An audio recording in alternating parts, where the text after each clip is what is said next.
네, 안녕하세요. 이제 몇 달 동안 쉬었다가 다시 강의하려니까 이상하네. 이제 1년 동안 오늘 이제 맹자를 이제 시작을 합니다.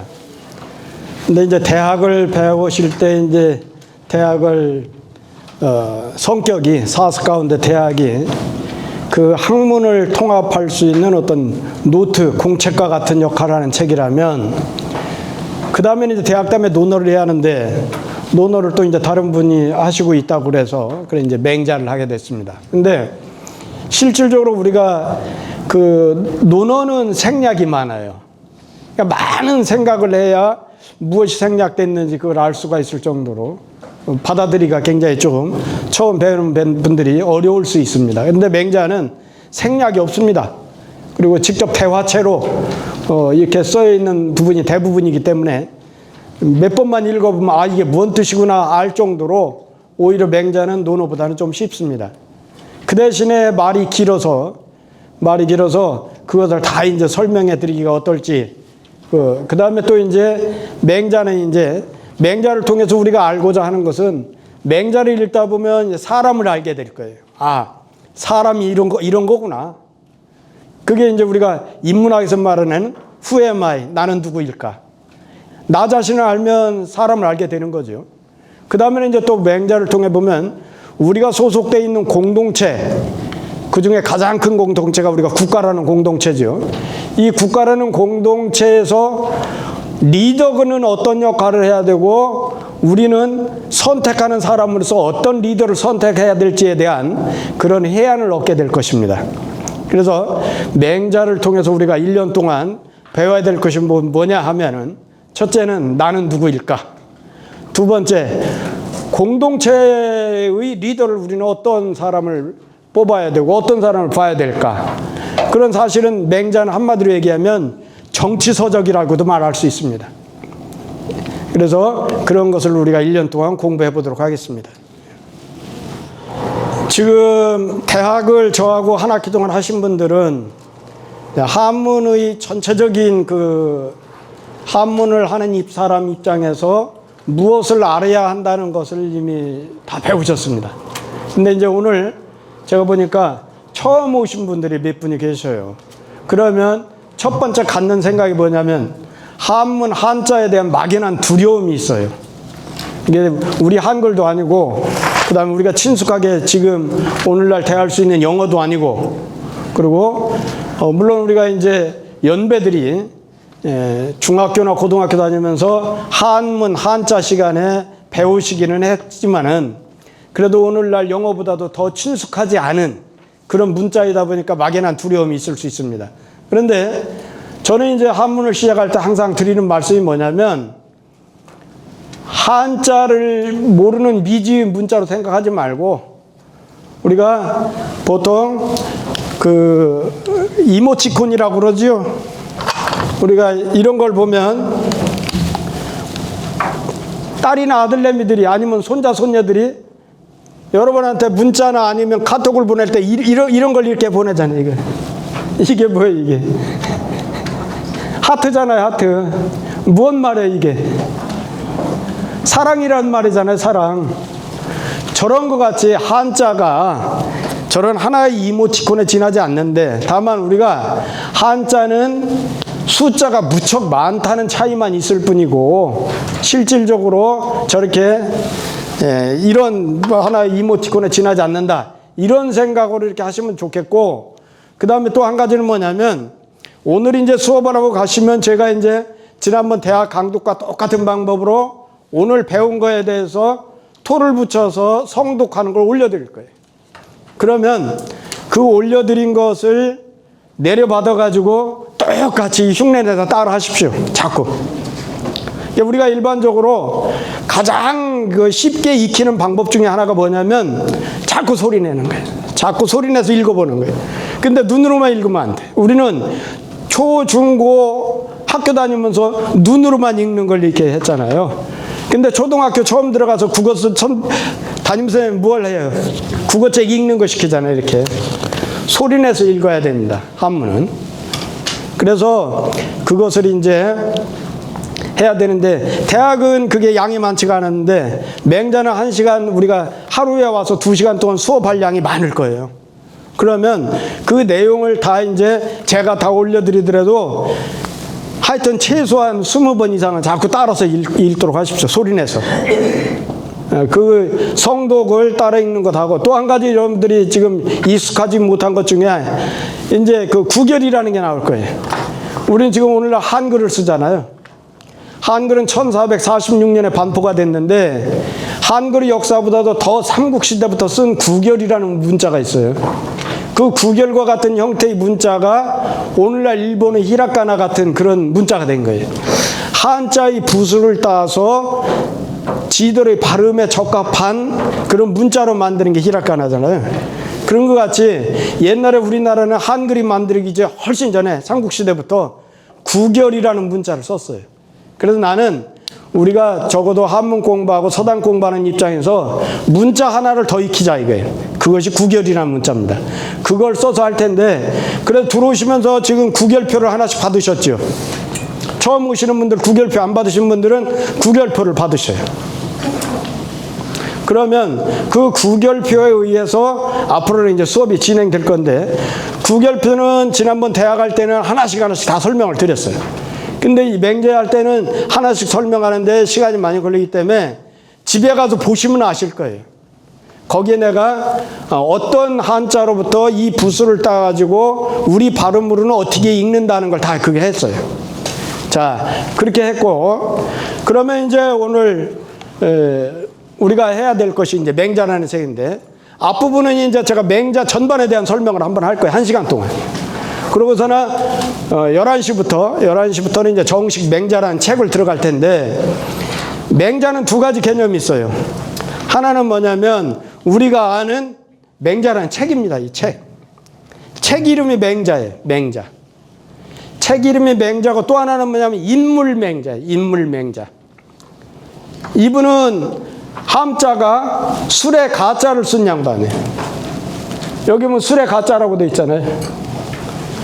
맹은 이게 성씨예요. 성씨고 그러고 나서 이름이 가를 쓴 이분을 후학들이 존경해서 극존칭으로 자자를 붙인 거예요. 아들 자자를 붙이면, 여기 자자를 붙이면, 그러면 굉장히 그 높은 극존칭입니다. 우리가 잘 아는 공자, 또 도가에서 말하는 노자, 장자, 또 우리가 잘 아는 주자, 정자, 뭐 이런, 증자, 이런 분들이 있잖아요. 그 자자를 붙인 바로 맹자입니다. 그래서 맹자는 두 가지 개념이 있는데 하나는 책, 하나는 사람입니다. 자, 그 책이 쓰여진 배경, 맹자가 자라온 배경을 알아야 우리가 맹자라는 책을 읽으면서 이해를 할 수 있습니다. 그걸 우리가 시대적인 배경이라고 그러죠. 시대적인 배경은 언제냐? 전국시대입니다. 전국시대 하면은 우리가 여기 보면은 싸울 전자잖아요. 나라국자. 전국 시대는 뭐냐면은 전쟁이 끊임없이 나라끼리 전쟁이 끊임없이 일어나는 시대다 해서 전국 시대라고 한 거예요. 전국 시대에 태어나 가지고 그래서 맹자가 이제 전국을 돌아다니면서 전쟁이 많으면 사람 인심이 어떻게 됩니까? 황폐화되잖아요. 황폐화돼. 당장 내가 살아야 되겠고 그러니다 보니까 황폐화돼. 그러다 보니까 맹자가 돌아다니면서 각 제후들을 설득을 해서 사람답게 사는 방법, 그 다음에 군주다운 군주가 돼서 어떻게 국가를 경영해야 그래서 제대로 군주다운 군주가 될 것인가, 그거에 대해 설파한 책이 그 맹자라는 책입니다. 근데 우리가 역사를 보다 보면 저하고 강의하면은 이제 세 가지를 하게 될 거예요. 맹자라는 책 한 가지를 배우는데 어째 선생님 세 가지입니까? 할 텐데, 첫째는 뭐냐면 문이에요. 문학이 들어와요. 문학. 나중에 끝날 때쯤 시 한 수도 하겠지만 글이라는 자체가 문학입니다. 두 번째는 뭐냐면 역사를 할 거예요. 역사. 춘추시대의 역사는 어땠는지, 맹자 당시 역사는 어땠는지, 그 다음에 그 후에도 많은 그 중국과 한국의 역사에 대해서 계속 얘기할 거예요. 세 번째는 뭐냐면 철학. 그래서 우리가 그것을 우리가 성리학이라든지 모든 성리학의 뿌리가 대체적으로 맹자라는 책에 두고 있어요. 그래서 그거에 대해서 이제 깊이 있게 얘기할 텐데, 그래서 우리가 인문학 가면 문사철 이렇게 얘기하죠. 자, 그러면 맨 먼저 여기 역사적인 배경이 아까 전국시대라고 하는데, 전국시대는 어떻게 돼 있느냐면, 자, 우리가 잘 아는 대로 역사의 서경 맨 앞에 나오는 게 누구부터 나오느냐면, 공자께서 찬술한 것으로 알려진 서경이라는 책을 맨 앞에 보면 누구부터 시작했냐면 요임금부터 시작했어요. 그 다음에 순임금, 그 다음에 우임금으로 비롯한 하나라, 그 다음에 탕으로부터 시작하는 은나라, 그것이 상나라죠. 그러고 나서 그것을 멸망시키고 들어선 것이 주나라입니다. 주나라의 말기에 주나라가 혼란에 빠지면서 권위가 상실되기 시작해. 대체적으로 우리가 보면은 부자 3대 못 간다고 했을 때 처음에 부를 일으키는 창업자들은 어떻게 해요? 우리가 재벌들 보면 알잖아요. 처음에 시작을 해서 어떤 뭐 삼성 같은 경우는 쌀 가게로부터 시작했다든지, 아니면 정주영 씨 같은 경우는 소를 한 마리 아버지 몰래 가지고 와서 그래서 이제 쌀 가게에서 심부름하는 것부터 시작했다든지, 그 창업 과정을 보면 어때요? 엄청난 고생을 하잖아요. 그러면 그렇게 고생한 분들은 평생 어떻게 살아요? 굉장히 검소하게 살잖아요. 소박하고 검소하게 살아. 그런데 이제 아들, 손자, 증손자 이렇게 내려가면 어떻게 돼? 이미 부유함을 맛보고 나서 살다 보니까 어떻게 해야 돼? 사치가 막 일상화되고 그러면서 자기 자신도 못 돌볼 정도의 그런 사람이 돼버려요. 그냥 망하는 거예요. 주나라도 마찬가지예요. 주나라를 처음 세웠던 그런 창업했던 주문왕, 주무왕 이런 분들은 성군으로 추앙을 받는데, 그 후로 쭉 내려오면 그러면 그 후손들 왕들은 행편없는 왕들이 나오는 거예요. 후손들이 행편없는 왕이 나와. 그러니까 종주권이 위태로운 상태에 빠집니다. 그런 나라가 이제 춘추시대예요. 이제 춘추시대 후반에 들었으면은 진나라라고 하는 이런 중국의 진나라가 나오는데,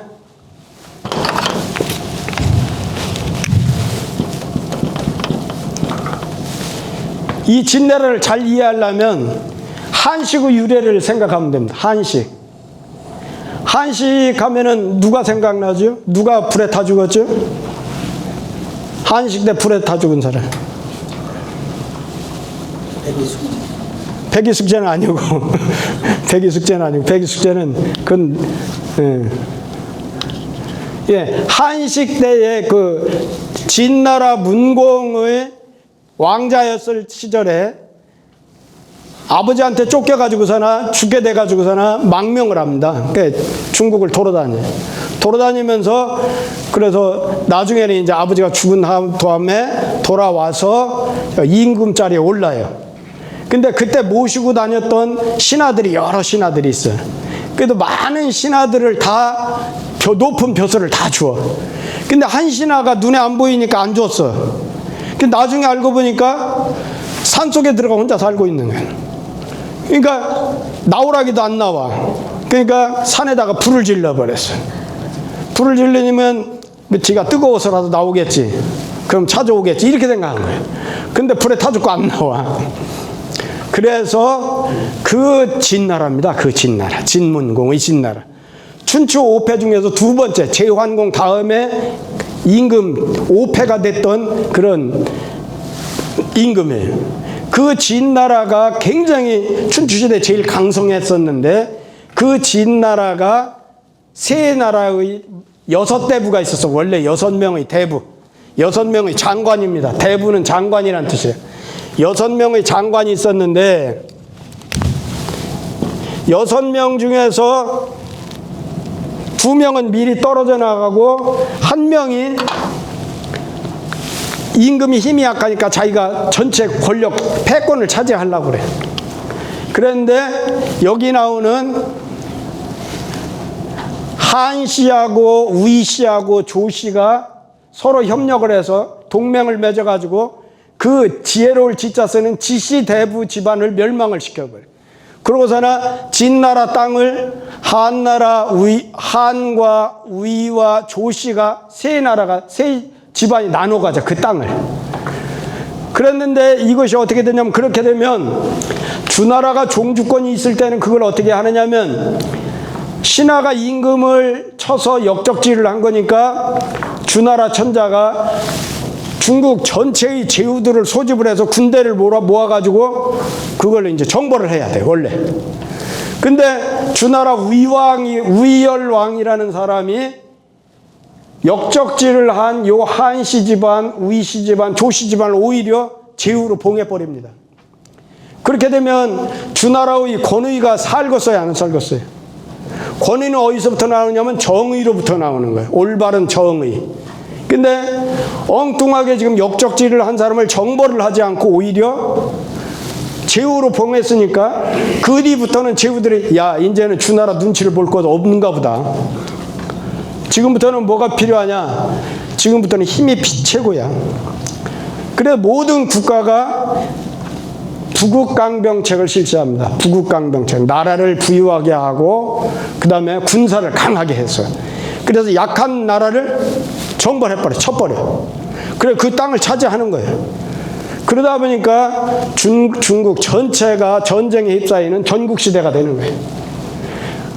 그런 시기에 맹자께서 태어나셨으니 얼마나 혼란 상황이에요. 그러니까 이제 이때부터는 아까 얘기했던 대로 약육강식이 막 횡행을 하는 거예요. 힘센 국가는 힘이 약한 국가를 정벌을 해서 그래서 자기들이 이제 차지하고, 그러면서 주나라 왕실을 무시하는 거예요. 말을 안 들어 이제. 그러고 나서 신리만 추구합니다. 그런데 좋은 점은 뭐냐? 춘추 시대에는 귀족들이 서로 권력을 나눠 갔던 시기예요. 근데 전국 시대는 부국강병을 추구하다 보니까 뭐가 필요하냐면 능력 있는 인재. 집안이나 뭐 이런 거 상관없어. 요즘 말하면 학벌 같은 거 상관없어요. 실력만 있으면 돼. 그러다 보니까 관료제와 능력 중심의 인재를 등용하게 돼. 그래서 전국 시대는 전국 칠흥이라고 해서 우리가 진시황의 진나라, 그 다음에 남방에 있는 초나라, 그 다음에 저 서쪽 지금 어디냐면은 산동성 있는 쪽에 거기에 제나라, 그 북쪽에 있는 연나라, 그 다음에 지금 한나라, 지금 낙양 쪽이네. 한나라, 우인나라, 조나라, 아까 이야기했던 여기에요. 진나라가 각주했던 그게 전국 칠흥이라고 해서 중국 많은 제후국들 중에 이 7나라가 각축하고 서로 경쟁하고 전쟁하고 그럽니다. 이게. 그래서 이 당시에 제자박가 중에서 뭐가 유행을 하느냐면 법가사상, 상황이라든지 한비자라든지 이사라든지 이런 이런 법가사상, 국가의 부국강병을 하기 위해서는 법 체계가 완비돼서 법을 잘 지키도록 해야 한다. 이겁니다. 그러고 나서 이제 우리가 잘 아는 이제 병가사상, 우리가 잘 아는 그 손무 있죠, 손무. 손자병법을 쓴 손무. 그 다음에 그 후손에 이제 손빈이라고 있어. 나중에 이제 손빈에 대해서 나올 거예요. 우리 맹자를 하다 보면 그 부분에 대해서 내가 설명을 많이 할 거예요, 아마. 그 손빈이라든지 방연이라든지 이런 병가사상가들이 이제 등장을 해서 그래서 군사력을 키우는 그런 일을 합니다. 그 다음에 이제 묵가사상. 묵가사상은 이게 뭐냐면 겸해서를 주장을 해. 세상을 다 똑같이 사랑을 하자. 그게 묵가사상 서적을 읽어보면 오늘날의 기독교 사상과 똑같아. 딱 한 가지 차이 있는 거예요. 기독교에는 여호와라고 하는 절대신을 상정을 하고 있지만 묵가에서는 그게 없어. 그것만 빼면은 뭐가 똑같으냐면 오늘날 기독교 사상은 거의 똑같아. 그래서 차별 없는 사랑을 하자 주장한 그 묵가사상. 그래 그 당시에는 법가나 병가나 묵가와 같은 이런 제자 백가가 이제 유행을 합니다. 자, 그러고 나서 맹자는 이제 또 우리 공자께서도 아버지 숙량을 하고 어머니가 나이 차이가 많다 보니까 아버지가 일찍 돌아가셔서 홀어머니 밑에 성장을 합니다. 우리 육아는 공자나 맹자가 아주 그 우리 육아의 그 종주, 비조인데 그분들 두 분 다 아버지가 없이 홀어머니 밑에 성장한 사람들. 근데 맹자는 특히 여기 보면 우리가 잘 아는 기가 딱 어떻게 들인 거죠. 맹모 삼천주교. 맹자 어머니가 3번 이사를 하면서 자식을 가르쳤다. 그게 맹모 삼천주교 아니에요? 그 다음에 여기 보면 단기주교라고 했어요. 단기주교는 뭐예요? 맹자가 선생님한테 가서, 소위 말하면 유학을 가서 거기서 기숙을 하면서 공부를 하고 있었어요. 공부를 하고 있었는데, 이제 이 정도 공부 그만하고 이제 집에 가서 어머니를 모셔야겠다. 홀어머니니까 그 생계를 뭘로 유지하느냐면 길쌈, 옷감 짜는 것. 배틀로 올려놓고 옷감을 짜가지고 그걸 시장에 내다 팔아서 생계를 유지하고 있는 거예요. 그러니까 맹자가 이제는 공부 이만하고 집에 가서 어머니 모시고 살아야겠다. 이렇게 생각하고 집에 왔어. 그랬더니 어머니가 이제 맹자를 보잖아. 공부를 다 했느냐. 그러니까 공부를 다 마무리한 건 아니지만 그래도 할 만큼 했습니다. 그러니까 어머니가 그 배를 짜고 있던, 배를 보면 어떻게 날실과 치실 있잖아요. 근데 쭉 늘어놓은 것을 가위로 쫙 끊어버려. 그러면 그 배가 어떻게 돼? 다 마무리해서 짤 때까지 끝까지 짜야 되는데 중간에 그걸 딱 끊어버린다. 그러고서 맹자한테, 맹자야, 그 당시에는 아들이니까 맹가라고 했겠지. 이름을 불렀겠지. 맹가야, 이거 봐라. 배를 짜다가 중간에 끊어버리면 이거 못 쓰게 되지 않냐. 공부라는 것도 그거와 똑같은 거야. 배를 짜다가 자르는 것 같이 끝까지 해야 한 배의 한 필이 되는 것 같이 너의 공부도 처음부터 끝까지 네가 공부하고자 했던 목표 달성한 만큼 공부를 해야 돼. 그러니까 맹자 거기서 깨달은 거예요. 내가 공부를 더 해야겠구나. 그래서 돌아갔어요. 그렇게 해서 성공했습니다. 그래도 이 단기주교라고 하는 것이 굉장히 중요한 말입니다. 어머니가 아들을 가르칠 때는 이런 단호함이 있어야 돼. 이런 단호함. 그러고 나서 이제 수업하고 이제 공부를 보면, 공자는 누구한테 배웠냐면, 공자 다음에 지난 시간에 우리가 대학을 할 때 그랬죠. 대학은 누구에 의해서 저술된 것으로 알려졌다고 그랬죠. 공자의 제자 증자에 의해서 됐다고 그랬죠. 증자, 이 증자. 증자는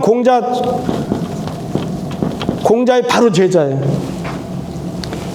증자의 제자가 누가 있냐면 자사가 있어요. 자사는 누구냐면 공자의 손자입니다. 공자의 손자 자사가 공자 제자인 증자한테 배워요. 그러고 나서 이 자사 다음에 자사의 제자가 있고 그 다음에 누가 나오냐면 맹자가 나오는 거예요. 그러니까 공자하고 맹자 사이는 지금 몇 대가 건너뛴 거예요. 한 대, 두 대, 세 대, 네 대 만에 맹자가 나오는 거예요. 그러니까 맹자는 실질적으로 공자를 뵙지를 못해요.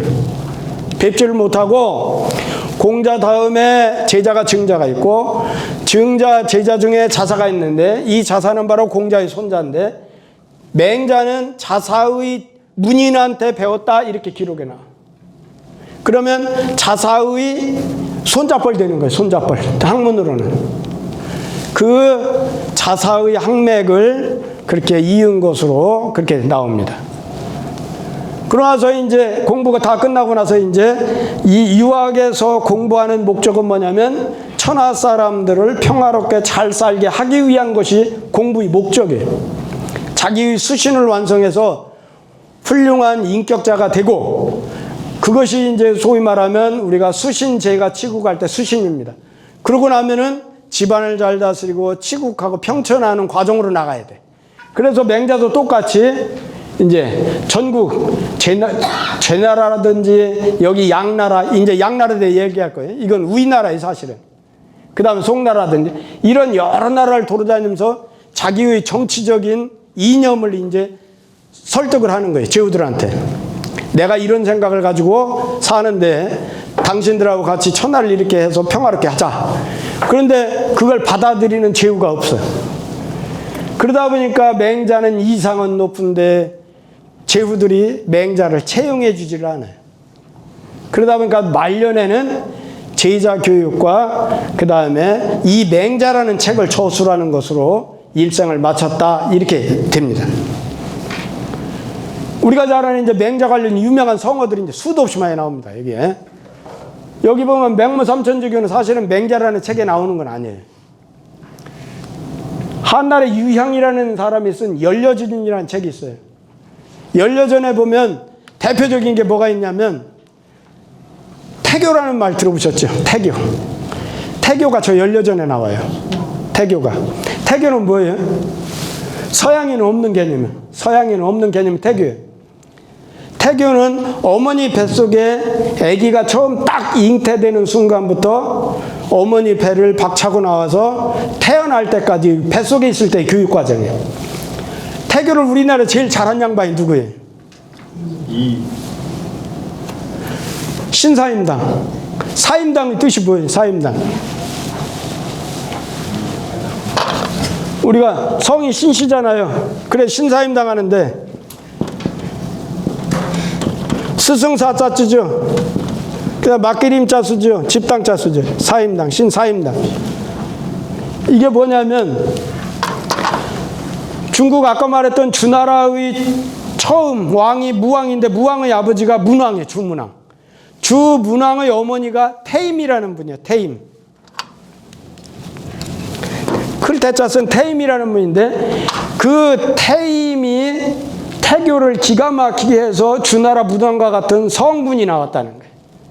그래서 신사임당은 당호를 뭐냐면 주나라 태임을 스승으로 받고 스승으로 생각하고 살겠다 해서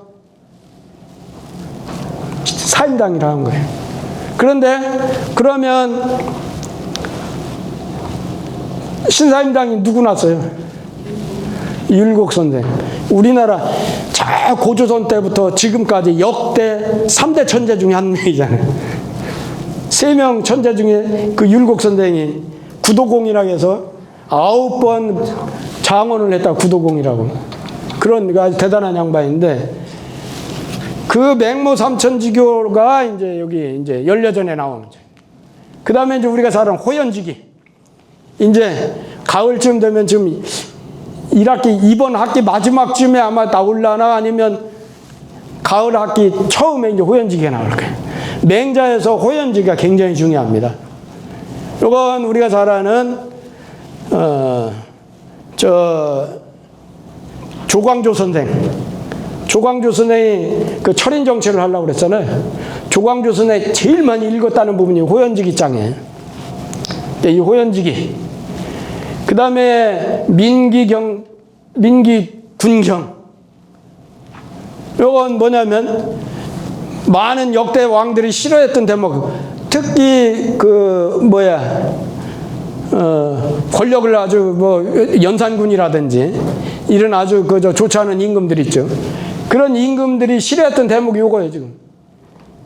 백성이 가장 귀하고 임금은 별거 아니다. 맹자를 배워보면 수도 없이 나옵니다. 가장 귀한 건 백성이지 통치자는 귀한 것이 아니다. 그게 이제 민기군경이에요. 그 다음에 우리가 잘 아는 성선설. 맹자는 성선설을 주장하고 순자는 성악설을 주장했다. 그거 이제 왜 그런지에 대해서 이제 맹자라는 책에서 우리가 배우게 될 거예요. 그 다음에 우리가 이제 사단 배우잖아요. 측은지심, 수호지심, 사양지심, 십이지심 그러잖아요. 요거 이제 인을 얘기할 때 측은지심을 얘기하고, 의를 얘기할 때 수호지심 얘기하고, 예를 얘기할 때 사양지심 얘기하고, 지를 얘기할 때 십이지심을 얘기하는데, 그거에 대해서 이제 사단에서 나올 거예요. 이 사단을 맹자에서 제대로 우리가 알지 못하면, 태계 선생님하고 기구봉 선생님하고 서로 논란이 많았던 사단 칠정론에 대해서 우리가 이해를 못해요. 그 근본이 여기 맹자에서 나오기 시작합니다. 그러니까 성리학의 근본은 맹자에서 대부분 다 나왔어요. 그만큼 맹자라는 책이 굉장히 유학에서는 중요한 책입니다. 그 다음에 교육에 있던 분들은 잘 아시죠? 군자삼나. 하늘을 쳐다봐도 부끄러움이 없고 땅을 굽어봐도 부끄러움이 없다. 그러면부터 시작해가지고 부모 구존하고 형제가 다 무고하니까 그러고 나서 천하의 형제를 모아서 가르치니까 이것을 군자의 삼락이라고 한다. 그거 나오잖아요. 그거에 대해서는 나와요. 그 그 다음에 난신적자, 이거 수도 없이 많이 듣죠. 그 다음에 우리가 국정을 농단하다. 농단 나오잖아요, 농단. 농단 어원도 맹자에서 나옵니다. 농단. 그 다음에 대장부. 거 천하지 관거하고 입 천하지 정의하며 행 천하지 되돌아. 그것도 대장부라고 하는데 그것도 이 맹자에서 나옵니다. 그 다음에 이제 아마 3월 말이나 4월 초쯤 되면은 무왕산, 무왕심에 대해서 배울 거예요. 일반 사람들은 항산이 뭐냐면 생업입니다. 생업. 한 집안 가정을 유지하려면 돈을 벌어들이는 생업이 있어야 하잖아요. 그 생업이 없으면 일반 사람들은 항심을 갖기가 어려워. 일정한 심리 상태를 유지하기가 어려워. 그 이제 무왕산, 무왕심. 그 다음에 연목구어. 뭐예요? 나무에 올라가서 물고기를 잡는 거. 그러니까 뭐예요? 샘가에 가서 숭늉 찾는다는 것. 그런 뜻이에요, 이게. 그런 것도 연목구어도 이제 같이 무왕산, 무왕심에서 나오는 말인데 그것도 배울 겁니다. 그 다음 우리가 대동소이를 얘기할 때 50보 100보 이야기하죠. 50보 100보. 50보 도망간 놈이나 100보 도망간 놈이나 똑같다. 50보 100보 대동소이 얘기할 때. 그 다음에 이제 자포자기. 자포자기 이 부분에 대해서는 제가 아주 깊이 있게 얘기할 거예요. 공부를 못하는 이유가 자포자기에 있다. 그거에 대해서 깊이 얘기할 거예요, 내가. 그 다음에 이제 우리가 지금 전쟁 중인데 중과부적 얘기하잖아요. 아, 군사가 많으면 군사 적은 사람이 적대할 수가 없어. 대적할 수가 없어. 중과부적. 그 다음에 이제 조장하지 말아라. 식물은 자라는데 잘 자라라고 이삭을 뽑아버리면 그게 식물이 죽지 살지를 못하는 거예요. 그런 조장은 인위적으로 해서는 안 된다. 그런 것을 비롯해서 이 말이 여기서 나왔단 말이야. 오늘 배우는 것 중에서도 한 말이 나올 거예요. 불언천리. 아유, 이렇게 불언천리하고 오셔서 감사합니다. 그런 거 이제 오늘 다 배울 거예요.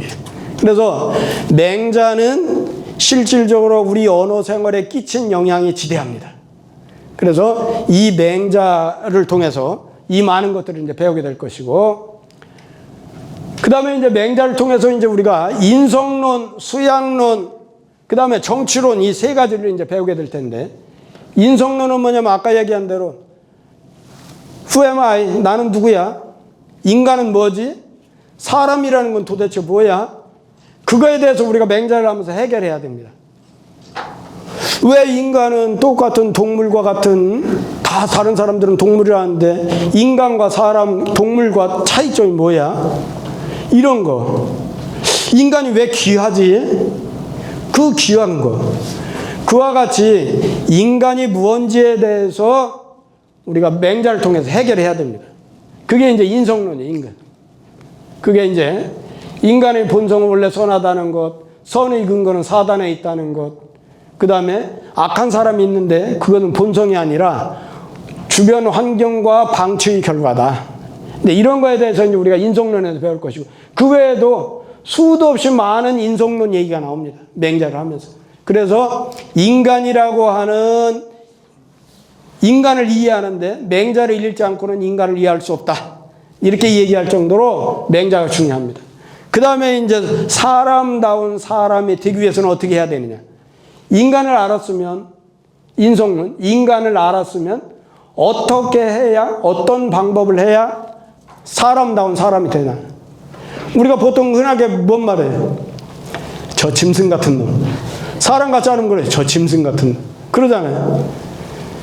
그 짐승 같지 않은 사람이 되기 위한 방법이 여기 있는 거예요, 이제. 존심양성, 호연지기, 반구제기. 이게 지금 우리 애들한테 뭘 물어보면 그러잖아. 이 자식이 엄마가 이제 아들한테, 야, 왜 그렇게 잘못했어? 그러면 핑계대잖아. 형 때문이야. 동생 때문이야. 그런데 맹자에서는 모든 문제의 원인을 자기에서 차지한다. 반구제기라고 그래요. 그래서 반구제기를 할 수가 없으면, 그러면 결국은 뭐냐? 성찰이 안 된다는 거니까. 성찰이 안 되는 사람은 뭐냐? 진보를 할 수가 없어요. 사람다운 사람이 되기 위해서 앞으로 나아가는 진보가 안 되는 거예요. 그런 수양론하고 이제 아까 얘기했던 정치론. 자, 정치는 우리한테 우리 생활에 직접적으로 굉장히 큰 영향을 끼칩니다. 그런데 우리는 지금 리더를 뽑거나 우리는 수도 없이 선거나 투표를 그런 행위를 통해서 리더를 뽑아요. 대통령도 뽑고 국회의원도 뽑고 도지사도 뽑고 그다음에 시장 군수도 뽑고 그다음에 시군 뭐 온갖 것을 다 투표로 다 뽑아. 그런데 우리가 제일 어려운 게 뭐냐? 사람인데 사람을 못 알아봐. 실질적으로 우리는 잘 알 것 같아. 아, 저 사람 잘 알 것 같아. 보는 관점이 잘못된 관점을 가지면 그 사람에 대해서 알아볼 수가 없어. 그래서 바로 뭐냐면 이 정치론에 대해서 이제 볼 거예요. 정치론에서 이제 왕도 정치를 주장을 하는데 여기서 아까 얘기했던 때는 민본 사상, 백성이 가장 귀하고 종묘 사직이 그 다음이고 임금은 가볍다. 맹자가 제후 앞에서 그렇게 얘기해요. 그 얼마나 그 용감한 사람이에요. 내 목숨줄을 쥐고 있는 군주 앞에서 당신은 가벼워. 가장 중요한 사람은 백성이야. 그 다음에 종묘사직이고. 이렇게 얘기하니 맹자는 얼마나 용감한 사람이에요. 근데 그거에 대해서 그럴 거예요. 그 다음에 이제 대학을 하면서 수도 없이 얘기했죠. 덕치. 덕으로 이제 통치를 해야 한다. 법으로 다스리고 형벌로 다스리고 군사력으로 다스리는 것이 아니고 덕치를 해야 한다. 그 다음에 방벌론. 방벌론은 뭐냐면 폭군, 우리가 잘 아는 연산군과 같은 그런 폭군. 폭군은 이게 뭐냐? 임금이 아니야. 하나의 적에 불과하다. 도적놈이라든지 강도와 같은 그런 거에 불과하다. 그러니까 백성들이 들고 나도 몰아내야 한다 이렇게 얘기하는 거예요. 임금이 아니니까. 그것은 바로 우리가 군신유의라고 하는 강상의 견이 아니다는 거예요. 맹자의 주장은. 그래서 여기 보면 방벌론을 주장한다. 방벌론. 그래서 이제 그 당시 아까 얘기했던 대로 수도 없는 법가주의, 병가, 그 다음에 묵가 등등 제자백가가 막 일어나는데 맹자라는 책에 보면 이 특히 묵가 사상하고 양주 사상을 비판을 합니다. 묵가는 뭐냐면 아까 얘기한 대로 겸해요. 똑같이 사랑하자는 거예요. 평등 사랑이에요. 우리 아버지나 친구 아버지나 똑같이 사랑해야 한다는 거예요. 맹자는 그걸 비판합니다. 야, 친구 아버지나 내 아버지나 똑같이 사랑한다면 그러면 그건 애비가 없는 거예요.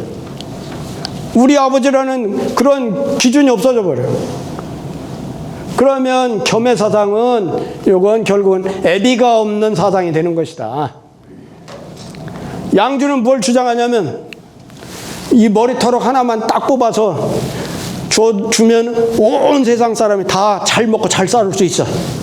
그래도 나는 이 머리털 하나를 안 뽑아. 나라는 실체는 나밖에 없어. 다른 사람한테 영향을 받을 수가 없어. 그러니까 뭐냐? 우리는 뭐예요? 국가를 위해서 보면 6.25 때 같은 때 국가를 위해서 총 들고 나가서 죽잖아요. 다. 전쟁에 나가서 막 죽고 그러잖아요. 근데 양주와 같이 위야 사상을 주장하면 극도 이기주의를 주장하면 그러면 임금이 필요 없는 세상이 돼버리는 거예요. 그러면 이 세상 질서가 없어져 버려요. 그래서 맹자는 이제 뒤에 가면 이제 그 비판하는 내용이 아주 자세히 나옵니다. 묵가와 양주에 대해서 이제 이것을 이제 배척을 합니다. 비판을 해요. 그래서 결국 맹자 주장은 뭐냐? 육아 사상의 정통성을 확립해서 윤리 질서의 기준을 확립을 해야 한다. 그것이 이 세상을 평화롭게 하는 방법이다. 그걸 이제 주장을 하는 거예요. 자, 그러고 나서 이제 맹자 관련 이제 유명한 일화를 보면 명태조 주원장 우리가 유명하죠. 뭘로 유명해요? 거지 황제로 유명하잖아요. 거지 생활을 하다 황제가 됐다고 하니까 얼마나 유명한 거예요. 근데 또 한 가지 유명한 건 뭐예요? 주원장이. 자기 신하들 수없이 많은 사람을 죽였어. 뭐 잘못했다 죽이고 뭘 잘못했다고 죽이고 자기 황제권을 세우기 위해서 많은 사람을 죽였어요. 그 명태조가 그렇게 유명한데 명태조가 제일 싫어했던 책이 맹자라는 책이에요. 맹자는 뭐 아까 얘기했던 대로 뭘 주장을 했어요? 가장 귀한 것은 백성이요. 그 다음에 제일 낮은 것은 임금이요. 또 하나는 뭐예요? 임금이 임금답지 못하고 폭력이나 행사하고 그러면 그건 이미 임금이 아니에요. 그럼 백성이 그걸 몰아내야 돼. 방벌론을 주장했다 했잖아요. 그래서 주원장은 그런 대목은 다 삭제해라. 맹자라는 책에서 그런 걸 다 빼버리고서나 맹자라는 책을 다시 만들었어. 그럼 맹자가 아니지 이건. 그래서 주원장이 그렇게 그런 것을 주장을 합니다. 황제권의 가장 불편한 것이 그런 맹자라는 육아 경전이었어요. 그 다음에 이제 또 한 가지 이제 우리가 측은지심을 설명할 때 우리가 성선설을 주장할 때 나오는 말인데, 아기가 기어서 샘 깔아 가가지고 샘에 빠지려고 하는 순간 머리에 털난 모든 인간은 누구든 간에 뭐예요? 아기를 잡아서 살리잖아요. 순간적으로 누가 생각해서 하는 거 아니잖아요. 아기가 젖먹이 아기가 막 기어서 샘가루 가서 샘으로 뽁 빠져서 죽으려고 하는 순간 모든 사람은 아무리 악한 사람이고 뭔 사람이고 그 순간에는 손을 딱 잡아서 아기를 살린다는 거예요. 그러니까 성선설을 주장할 때 이제 그런 대목이 나옵니다. 이런 것들이 아주 유명한 대목이에요. 자, 그러고 나서 이제 공자와 맹자에 대해서 이제 우리가 얘기할 때, 공자는 아까 얘기한 대로 금언집이라고 말할 수 있어요. 금언집. 아주 좋은 말을 공자 아니면 말씀을 못할 정도의 그런 그야말로 금언, 그런 것을 공자다운 말씀을 하신 것은 논어라고 말할 수 있고, 맹자는 어떤 분이냐, 여기 보면 인간의 마음과 정치의 정당성 여러 가지에 대해서 현실 정치에 대해서 현실적으로 얘기를 했어요. 이걸 아주 이상적으로 우리하고 전혀 상관없이 얘기하면 우리 마음속에 호소력이 안 나타나잖아요. 근데 맹자는 실질적으로 그걸 얘기했어요. 그래서 맹자는 책을 읽으면 도덕이 아주 무서운 권력을 심판하는 책이다. 도덕이 권력을 심판하는 책이다. 말이 너무 아름답죠. 도덕이 권력을 심판할 수 있다면 얼마나 좋아요. 그러니까 우리는 가슴속에 다 어떤 생각을 갖느냐, 우리나라를 통치하는 많은 위정자들을 많이 겪어봤어. 우리는 지금 우리 선생님들 연배는 이미 우리나라의 많은 통치자들을 거쳐봤어요. 그러면서 가슴속에 다 기준이 있어. 자기가 바라보는 통치자의 기준을 다 갖고 있어요. 그럴 때 우리는 지금 도덕이 권력을 심판하는 그런 기준을 우리가 확립을 한다면 우리가 맹자를 공부하는 그런 효과가 있을 것이다, 이런 생각을 합니다. 자, 그러면 10분 딱 쉬었다가 다음부터 이제 맹자 책을 들어가겠습니다.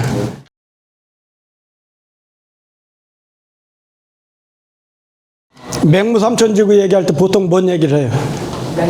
아들들이, 남자들이 건방을 떨 때 그 어머니들이 뭐라 그래? 응? 그래봤자 네가 아무리 건방을 떨어봐도 내 품에서 다 나온 새끼여. 그런 얘기 하잖아요.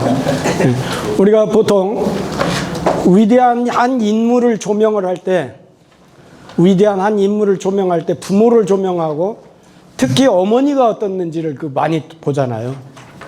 우리가 옛날에 지금은 그게 없어졌지만 옛날에 전국연합고사나 뭐 이런 데서 전국 수석을 하고 그러면 반드시 꼭 누가 등장을 해, 텔레비전에. 부모님이 등장하잖아요, 부모님이. 그런 것 같이 부모님의 역할은 대단히 굉장히 한 사람의 인생을 정하는데, 결정하는 데 있어서 부모님의 역할은 굉장히 크고, 더군다나 어머니의 역할은 말할 것이 없습니다. 말할 것이. 그 어머니의 역할에 의해서 그 자식들의 그런 활동이나 인생의 방향이 정해지는 경우가 대부분이 많습니다. 그래서 우리가 이 맹자라는 책을 통해서, 맹무삼천지교를 통해서 그런 부분을 한번 돌아봤으면 좋겠다는 생각을 하고요. 오늘 이제 맹자 이제 처음 시작을 합니다. 이게 대학이라는 책은 보통 우리가 경1장에 전 10장으로 돼 있었죠. 경1장에 전 10장으로 그렇게 장을 구별했는데, 여기는 지금 편을 만약에 논어를 배울 것 같으면 논어의 모든 편명은 그 편의 맨 처음에 나오는 구절을 땄어요. 맨 처음에 논어 첫 창이 처음이 하기편이에요.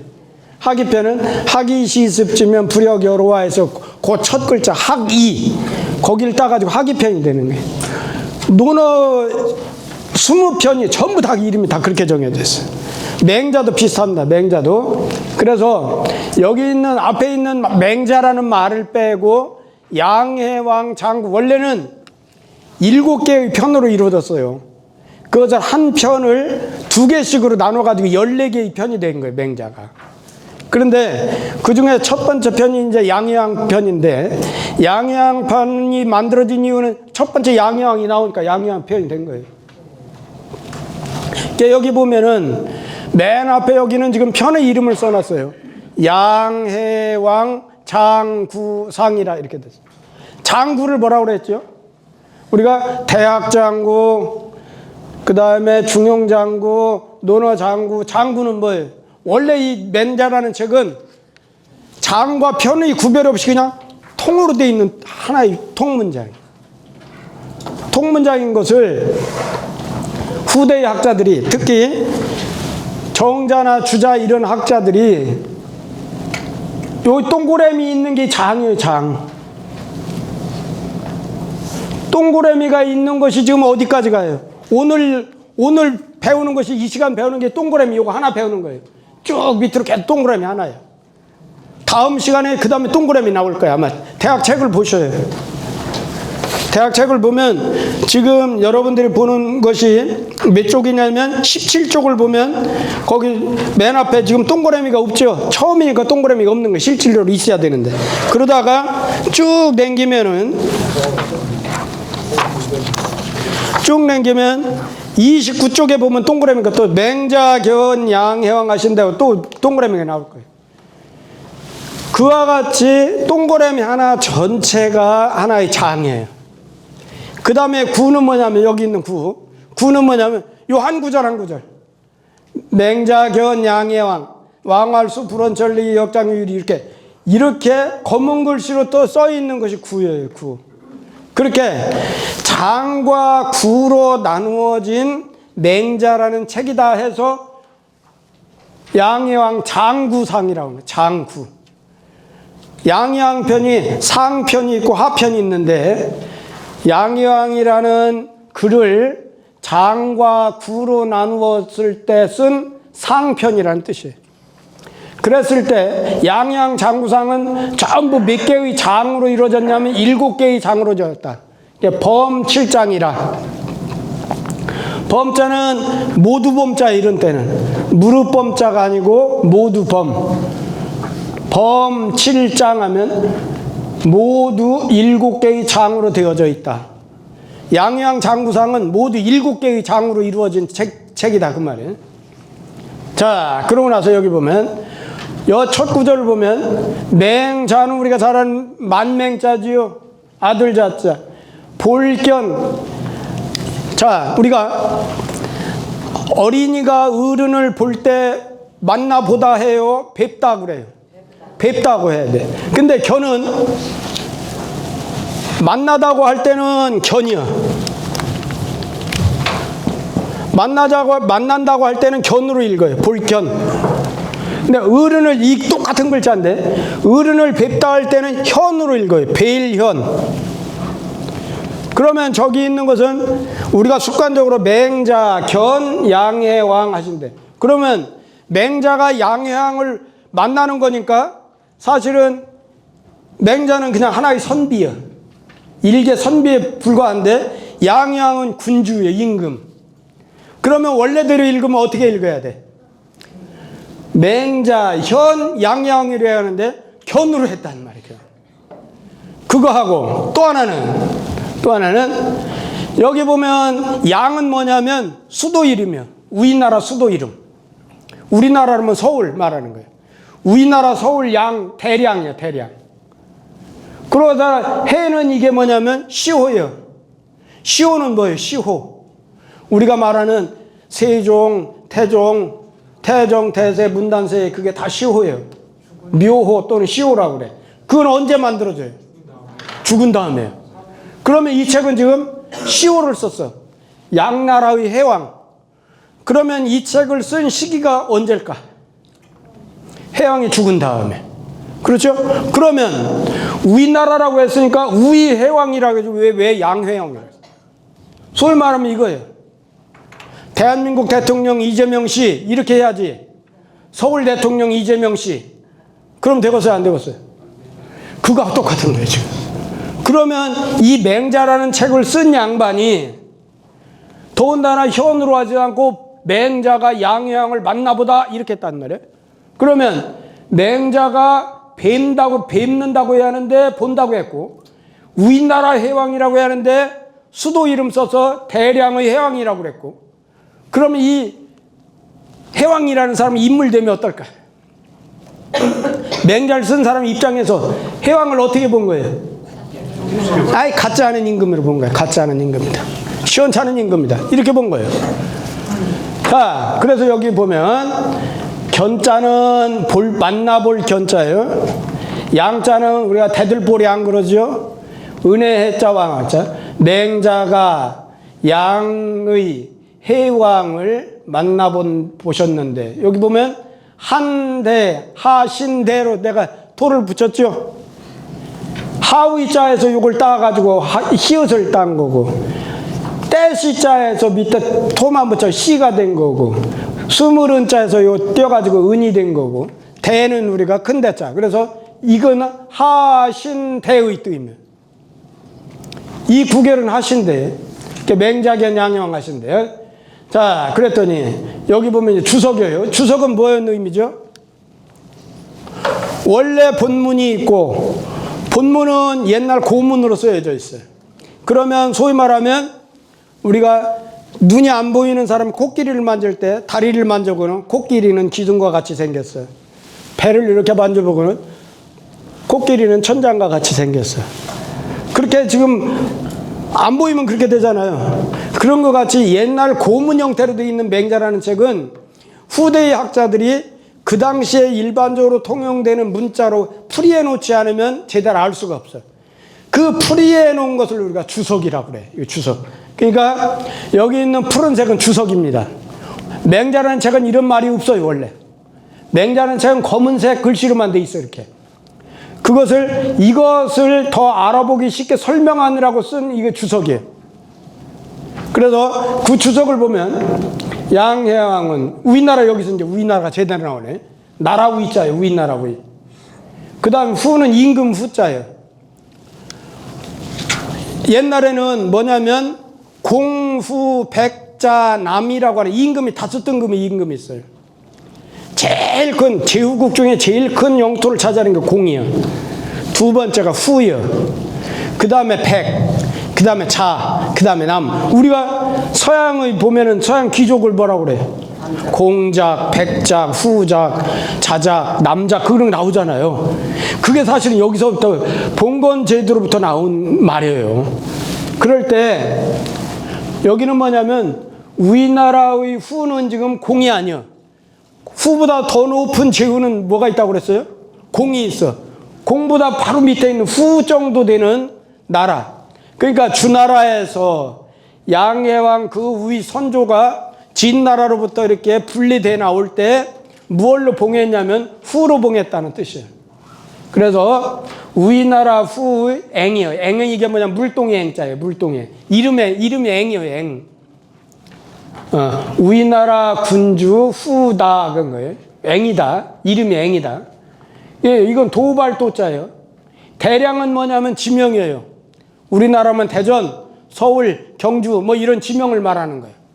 대량 땅을 도읍을 해서. 그래서 이게 참남할 참자예요. 분수에 어긋나는 것을 참이라고 그래요.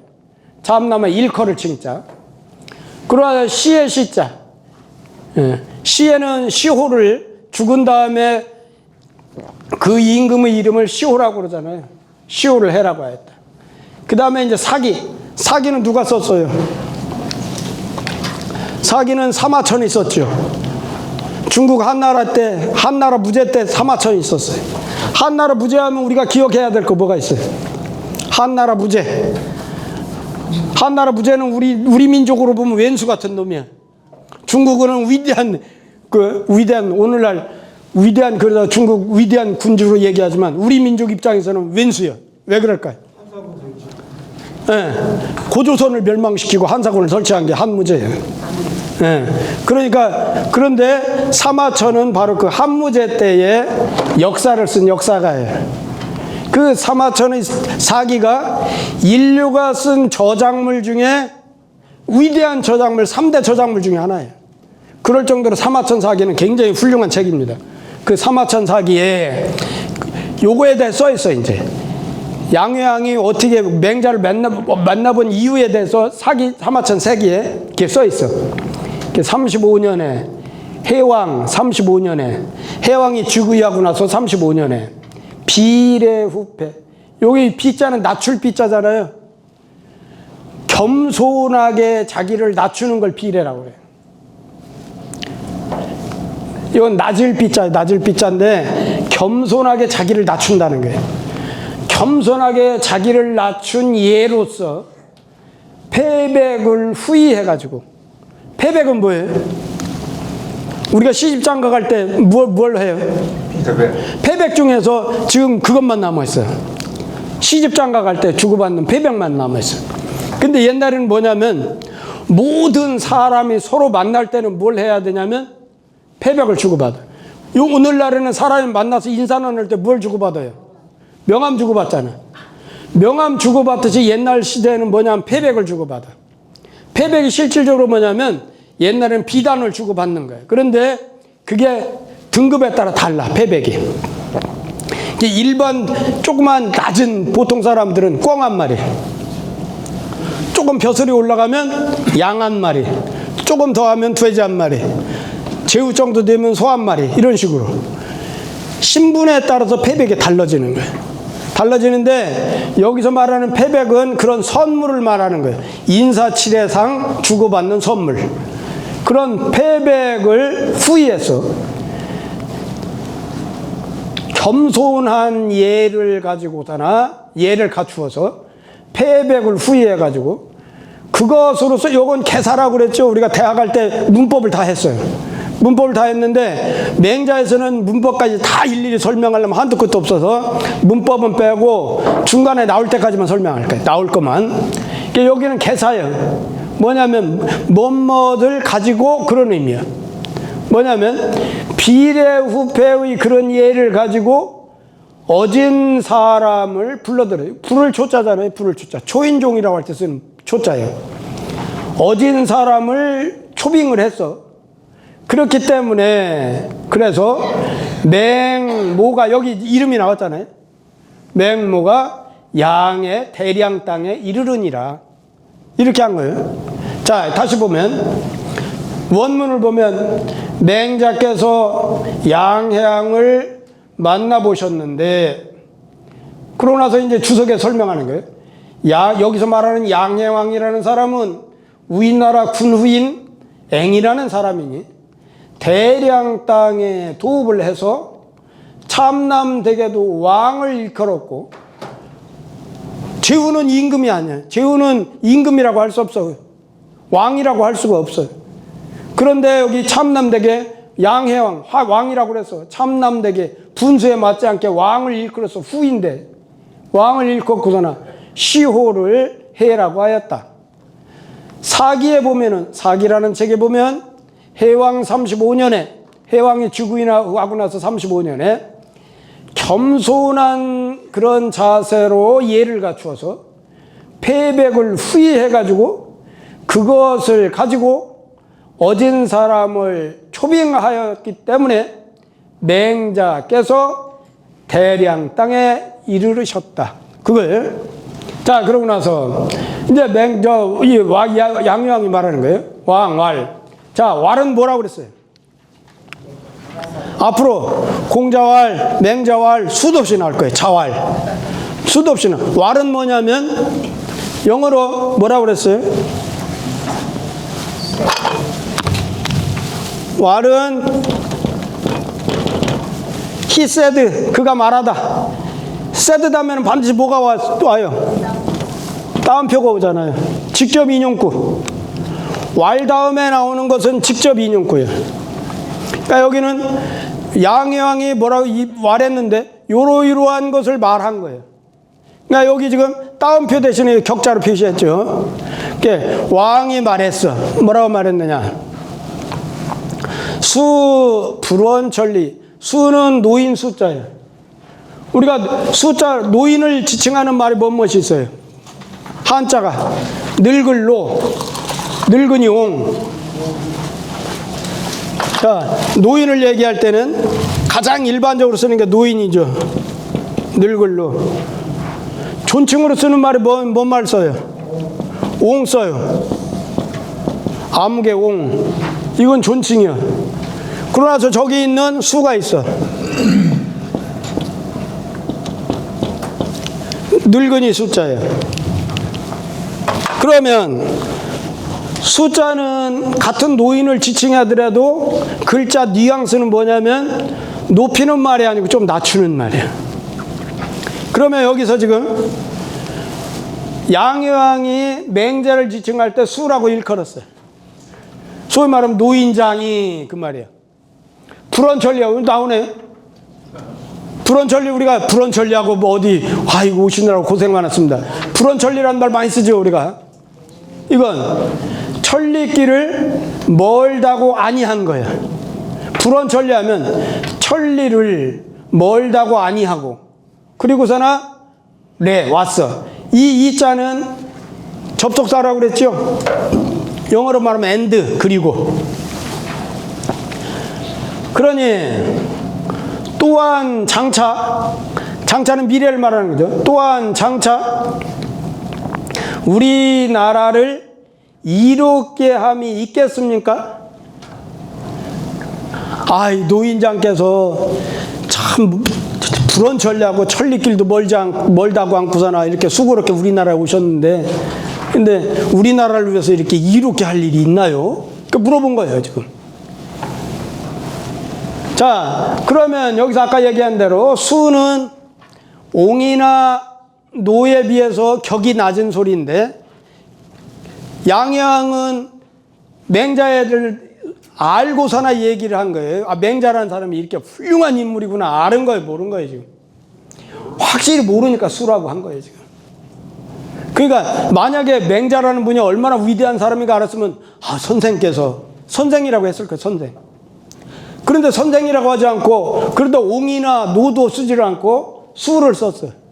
그 마음에 노인장께서 천리길도 멀다 아니하고 그리고 나서 오셨으니 또한 장차 우리나라를 이롭게 함이 있겠습니까? 하고 부른 거예요.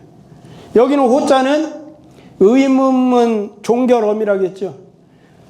의문문 문장이 있을 때 맨 끄트머리 종결어미를 호라고 그랬어요.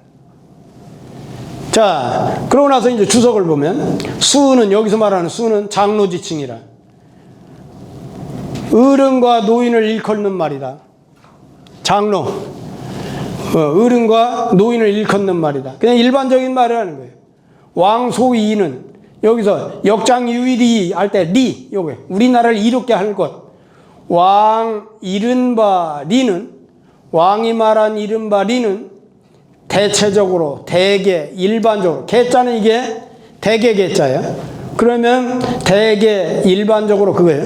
일반적으로 부국강병류이다. 나라를 부유하게 하고 군사를 강하게 하는 것 따위이다. 자, 그러고 나서 자, 그 다음에 이제 본문 봅니다. 맹자대활. 왕이 그렇게 부르니까 맹자께서 대답해서 말씀하셨어. 이건 대할 때자. 대답할 때자, 대할 때자. 왕은 하필왈. 반드시 필자지요. 우리가 언어 생활할 때 하필이면 꼭 그거 해야 되겠냐? 그런 얘기 하잖아요. 하필이 여기 그 말이에요, 이게. 어찌 반드시 그 말이에요. 하필이면 꼭 그렇게 해야 돼. 그게 여기서 나오는 말이에요. 하필이면 다른 게 많은데 하필이면 이 일을 말씀하십니까? 임금이 돼가지고 장사꾼 같이 이윤을 말씀하십니까? 왕은 어찌 반드시 이 일을 말씀하십니까? 또한 인의가 있을 따름입니다. 자, 여기서 또역자는 영어로 말하면 OR. 또한 그 말이에요. 이 또역자 대신에 같은 우자가 쓰이는 것이 또 뭐가 있어요? 또 우자가 있죠. 또 우자가 있고 또 차자도 있고 그렇죠? 네.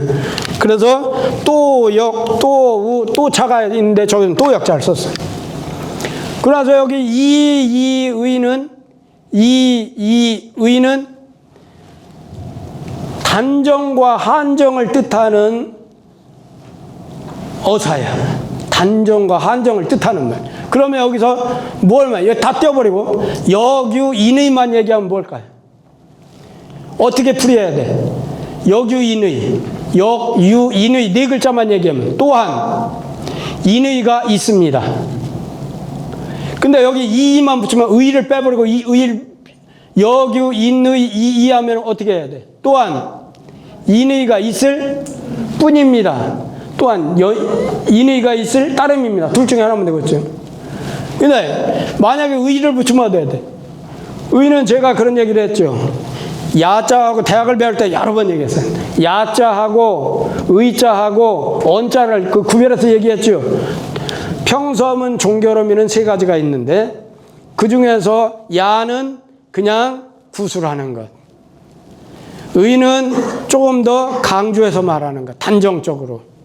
언은 신념을 가지고서나 얘기할 때 언. 그랬죠. 그런 것 같이 여긴 지금 의가 붙었으니까 뭐예요? 역유인의 이의 이렇게 하면 또한 인의만이 있을 따릅니다. 한정도 하고 강조도 하는 의미입니다. 단정적으로 말하는 거예요. 자, 문장에서 여기 보면 역유인의 요 네 글자만 하면 또한 인의가 있습니다.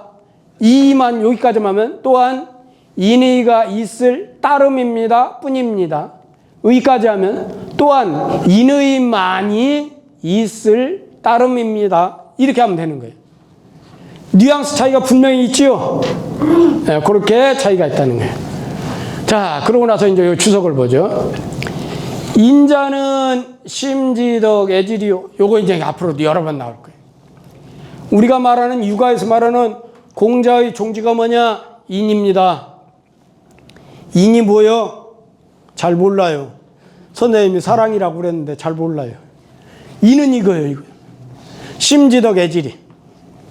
심지덕이라는 건 뭐냐면 내적인 마음으로는 그게 근본적으로는 덕성을 말하는 거다. 인이라는 것은 마음속에 있는 덕성이요. 겉으로 드러나는 것을 보면 사랑이라는 형태로 드러날 때는 그 사랑의 깊은 속 이치를 말해요. 이해가 되나요? 자, 공자가 맨날 어질 인자를 얘기했는데 육아의 종지는 인이라고 하는데 인이 뭘까? 마음속에 있는 덕성이고 밖으로 그 인이 드러나서 사랑이 될 때는 그 마음속에 자리 잡고 있는 이치이다. 이해가 되죠? 네. 그런데 여기도 보면 인의라고 했어요. 의. 의는 뭐냐? 마음의 절제된 상태. 사람이 마음을 절제하지 않으면 어떻게 돼요? 갖고 싶은 거 다 갖지. 먹고 싶은 거 다 먹고 싶고. 갖고 싶은 거 다 갖고 싶고. 그러잖아요. 근데 우리는 지금 뭐예요? 내가 갖고 있는 분수에 따라서, 내가 처해져 있는 분수에 따라서 절제하면서 사는 거예요. 절제하면서. 절제하면서 못 사는 게 누구예요? 애기들은 절제 못하지. 엄마 배고프다고 젖먹이 애기들은 그냥 아무 데서 앙 울면은 엄마 저들 내기하잖아요. 절제 못하는 건 애기지만 우리가 적어도 철이 들은 이후로는 우리 스스로를 절제 못하면 사회생활을 못하는 거예요. 그 절제하는 것이 마음의 절제, 절도가 의라는 거예요. 또 우리가 일을 할 때 기준이 되는 마땅함이에요. 자, 육아는 마땅한 도라 그래서 마땅한 도. 마땅히 그렇게 해야지. 자식이 부모 마땅히 효도해야지. 형제간에 마땅히 우애해야 돼. 부부간에 마땅히 사랑해야 돼. 그 마땅하다는 게 뭐예요? 육아에서는 마땅한 걸 뭘로 본다 그랬어요? 육아에서는 마땅한 것이 바로 도요, 도. 우리가 서울역 가면 애들이 붙잡고서는 도를 아십니까? 그 도요, 도. 도는 뭐예요? 길도자잖아요.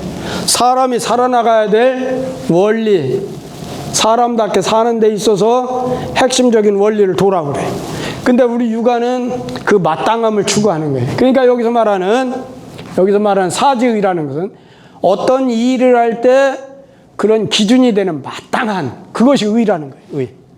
자, 의는 마음의 철저이면서 일할 때의 기준이 되는 마땅함이라는 것이다. 그래서 지금 맹자는 여기 인의를 얘기했어요. 자, 그러면 논어를 배우신 분들은 알 거예요. 공자는 인을 주장합니다. 공자는 인을 주장해. 맹자는 인의를 주장을 해요. 인은 아까 얘기한 대로 사랑의 원리예요. 사랑. 공자는 세상 우리가 사랑하면 살아야 돼. 그것만 얘기해. 그게 제일 중요해. 근데 맹자에 와서는 사랑만 가지고 되나? 의도 있어야 돼. 인의를 얘기해. 왜 그럴까요? 공자 당시는 춘추시대예요. 춘추시대는 뭐가 살아있어요? 주나라의 종주권이 살아있어요. 소위 말하면 세상의 질서라는 게 아직은 있어. 근데 맹자 당시는 전국시대예요. 전국시대는 세상이 어떻게 됩니까? 약육강시에 힘 있는 놈이 차지하는 거예요. 힘이 있으면 저놈이 먹던 것도 뺏어서 내가 먹는 거예요.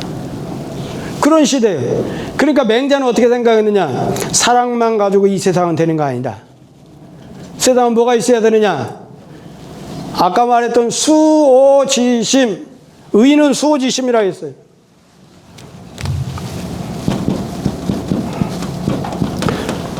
부끄러워할 수자예요. 부끄러워할 수.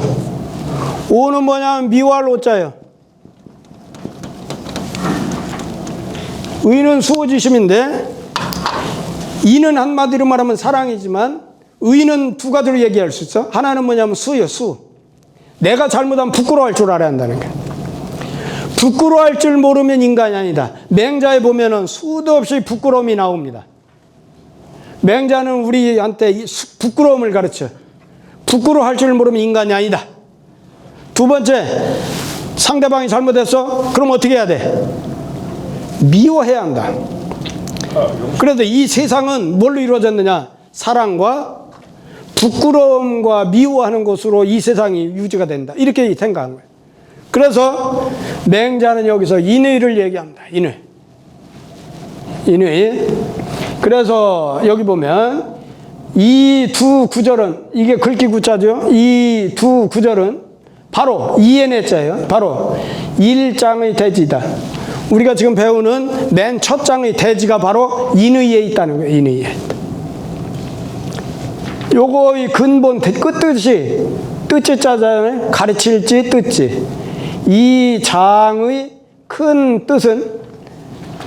뜻이니 하문에 여기부터 왕활 하일이 오고 하문에 이에 그거에 대해서 상세히 말씀하셨으니 지자는 지시대명사예요. 여기 지자는 지시대명사라 했어요. 그것이라면 지시대명사 하셨으니 후다방차 아니라 뒤에 나오는 대다수는 많을 따자. 방자는 이게 원래 놓을 방자인데 여기서는 본받을 방자예요. 여기서는 본받을 방자. 사람 인변이 붙었다 생각하면 돼. 본받는 것이 이것을 본받는다. 뒤에 대부분의 맹자가 말하는 어법이 논변이 뭐냐면은 이런 식으로 얘기한다. 이런 방식으로 얘기를 해. 처음에 주제를 얘기해놓고 그러나서 그거에 대해 설명하는 식으로 이렇게 얘기를 한다는 거예요. 맹자의 어법이 이렇다고 그래서 후다방차라고 하는 거예요. 맹자의 책에 나오는 모든 것의 뒤에 나오는 대부분은 이런 방식을 본받는다. 이와 같은 방식으로 얘기했다. 그거예요. 네. 그러고 나서 여기 봅시다. 왕활. 그러고 나서 이제 맹자가 대답에 이렇게 얘기했어. 임금님. 세상에 좀 하고 많은 것 중에 임금이 돼가지고서는 어떻게 이로운 것, 이끝, 장사꾼과 같이 이끝을 얘기하십니까? 인의가 있습니다. 인의. 그러니까 왕이 이제 물어봤어요. 왕활, 하일이 없고, 이거 맹자 얘기요. 왕께서 말씀하시기를 어떻게 하면 우리나라를 이롭게 할 것인고 이렇게 하면 임금이 우리나라를 어떻게 하면 부국강병을 할 수 있나요? 이렇게 하실 것인고 이렇게 묻는다면 당신 임금 밑에 있는 대부뼈스라는 장관들은 대부뼈스라는 사람 말하기는 어떻게 하면 우리 가를 이때 가는 가정을 말하는 가가 아니에요. 가정 말하는 가가 아니고 봉건사회에서는 옛날에 백작이니 공작이니 후작이니 하는 사람들은 그 사람이 사는 그 영역을 뭐라고 그래요? 예, 봉지, 영지 그러잖아요. 그 영지에서 그 사람도 어떻게 해야 돼? 그 당시는 월급을 주는 게 아니고 봉건사회는 이런 구조로 되어 있어요. 봉건사회는 주나라 땅이 이렇게 넓어. 그러면 자기 임금이 차지하는 땅은 중앙에 제일 농사짓기 좋은 곳에 제일 가운데를 많이 차지해.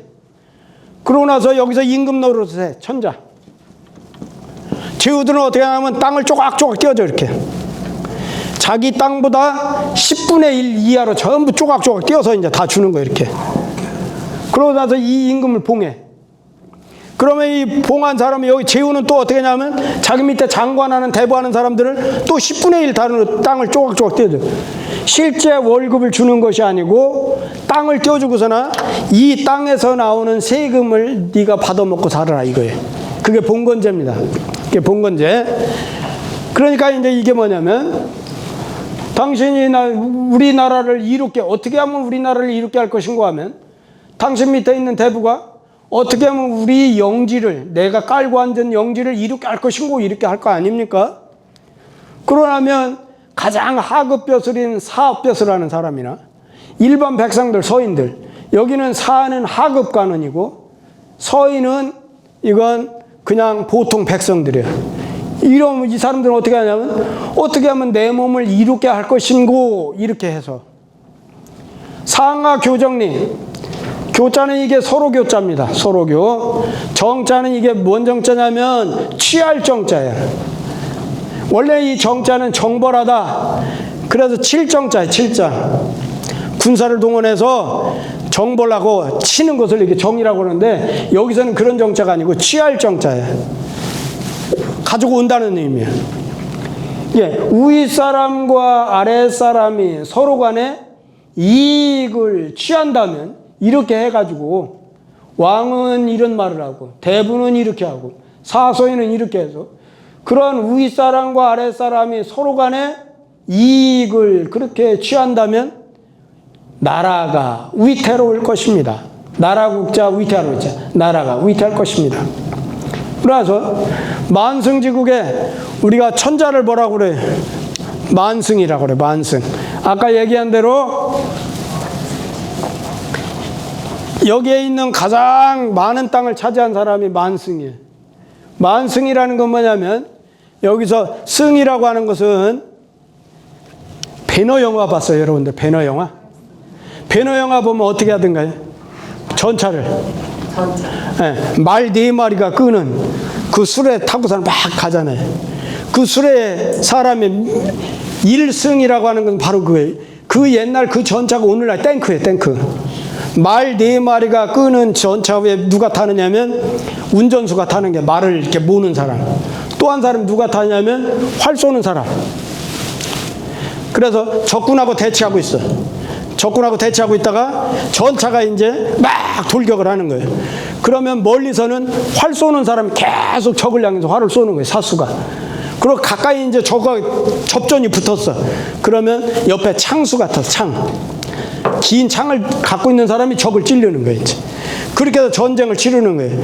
그래서 1승에는 어떻게 되냐면 수레 말 4마리에 탄 사람이 3사람인데 그 수레를 전차를 보호하기 위해서 몇 명이 따르냐면 75명의 보졸이 따라요.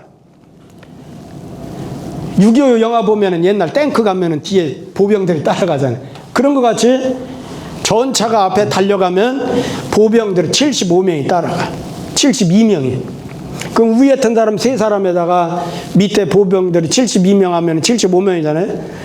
그러고 나서 그 말이 4마리니까 말 먹이를 갖고 대주는 사람. 또 전쟁에 나가는 군사들이 밥을 해주는 그런 보급병이 있어야 하잖아요. 그게 25명이에요. 그러면 1승에는 군사가 몇 명이 따르는 거예요? 1승에는 말 4마리에 군사가 100명이에요. 100명. 이해가 되죠? 그러면 만승이면 말이 몇 마리인 거예요? 말이 4만 마리. 그 다음에 군사 수는 그럼 몇 명이에요? 1승에 100이니까 100 곱하기 만 하면 얼마예요? 100만 명이에요. 그러니까 천자는 100만 명의 병력을 소유하는 거예요. 그러고 나서 그 밑에 제후는 10분의 1이야. 그럼 천승이야. 천승이면 100만 중에서 밑으로 줄이니까 10만 명인 거죠. 10분의 1로 줄이니까. 그와 같은 방식이 그게 봉건제도입니다. 그래서 천자가 다스리는 만승의 나라에서 그 임금을 시해하는 사람, 이게 죽일 시자예요. 시자는 아랫사람이 윗사람을 죽이는 걸 시라고 그럽니다. 시해하다. 아랫사람이 윗사람을 시해하는 거예요. 만승의 나라에서, 천자의 나라에서 그 임금을 시해하는 사람은 어떤 사람이냐면 먼 백성이 아니에요. 자기가 믿었던 가장 가까이 있는 누구예요? 제후들이 하는 거예요. 우리 역사를 봐도 그러잖아요. 우리 역사도 보면 어때? 우리 역사도 대통령한테 총 쏜 사람이 누구예요? 자기 바로 밑에 있던 사람이 그랬어. 역사 이게 지금 맹자에도 그대로 그 진리를 얘기하는 거예요. 천자를 죽일 수 있는 사람, 죽이는 사람은 먼 저기 아랫사람이 아니고 바로 밑에 있는 천성의 그런 제후요. 천성의 나라에서 그 임금을 시해하는 사람은 그 밑에 대우볕을 하는 백성가요. 그러니 만추천은 만승에서 천승을 취하며, 만승에서 천승을 취한다는 건 뭔 말이에요? 천자 만승이 있으면 그 밑에서 제후가 하는 사람은 천승을 취하는 거니까 10분의 1을 취하는 거잖아요. 말하자면 천자가 100만 원을 월급을 받는다. 그러면 제후는 얼마를 받는 거예요? 10만 원 월급을 받는 거예요. 그러니까 만에서 만승에서 천승을 취하며 제후의 천승에서 그 밑에 벼슬하는 대부는 백승을 취하는 것이 불의 불다위요. 많지 않음이 되지 않건만은, 이 말은 무슨 말이에요? 적잖이 많건만은 그 말이에요. 불의 불다위, 이 말은 적잖이 많건만은 구의 후의 설리면, 이게 이때는 구자는 만약구자예요. 만약구, 만일구, 만약구. 이게 진실로 구자로 쓸 때가 많은데 뒤로 가면은 진실로 구자로 쓸 때가 많을 거예요. 근데 여기서는 만약이라는 뜻이에요. 만일구야.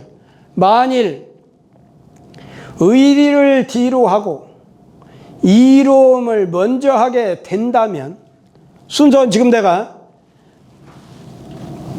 요 순서대로 하는 거예요. 만약 의리를 뒤로 하고 그리고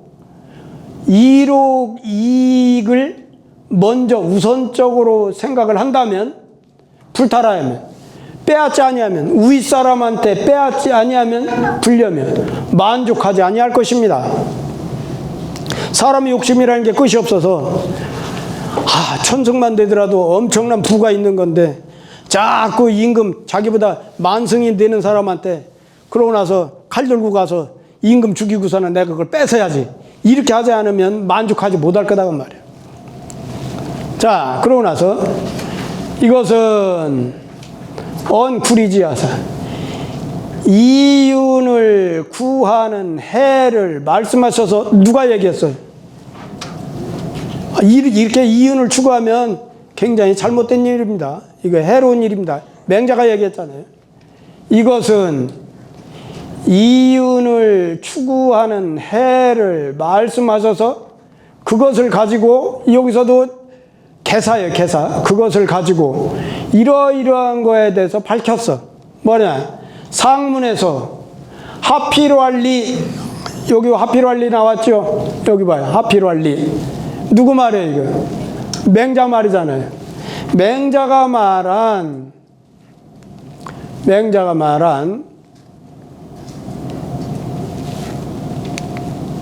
맹자가 말한 하필왈 어찌 반드시 이를 말씀하십니까? 의 뜻을 밝힌 것이다. 상문에서 의 문장에서 하필왈 네 글자의 뜻을 밝힌 것이다. 정은 취한다는 뜻이다.